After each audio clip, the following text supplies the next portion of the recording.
Zay ny amin'ny vovoa fandrembavakosa eo amin'ny tontolon'ny trangam-piarahamonina dia indrindra ny raharaha fakana-kery ny tany Toamasina.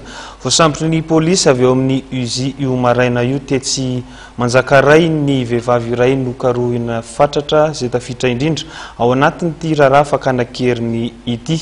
I Stefanie ilay tovovavy nokarohin'ny polisy hatramin'ny elary no voasambotra tetsy Manjakaray io maraina io izay isany indrindra nandray anjara tamin'ny fakana-kery ny Anisy Arnaud tany Toamasina ny faraparan'ny taona 2024 lasa teo iny. Ny fanampanazavana makasika izay indrindra ary no arantsika manaraka ao anatin'ity sary ity.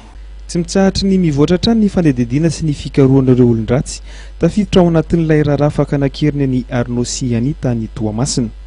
Io maraina io ary dia fantatra fa voasambotry ny polisy avy eo amin'ny UZI tetsy Manjakaray Stefanie.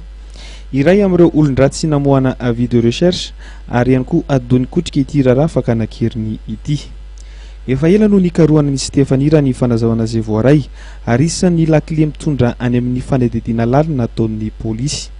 Omaly alatsinainy no fantatra fa hita teny Manjakaray Stefanie izay tamin'ny alalan'ny fikaroham-baovao sy ny ezaka nataon'ireo polisy ao amin'ny service de renseignement.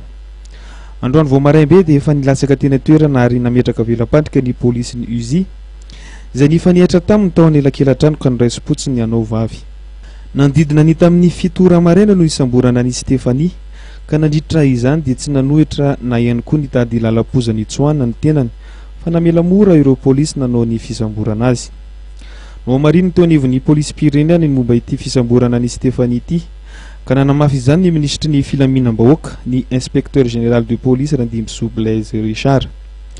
Nilaza ary ny ministry ny filaminam-bahoaka fa fanambina petra ny isamborana ny Stefanie ka dia izao nodiventiny izao ny rano natsakaina.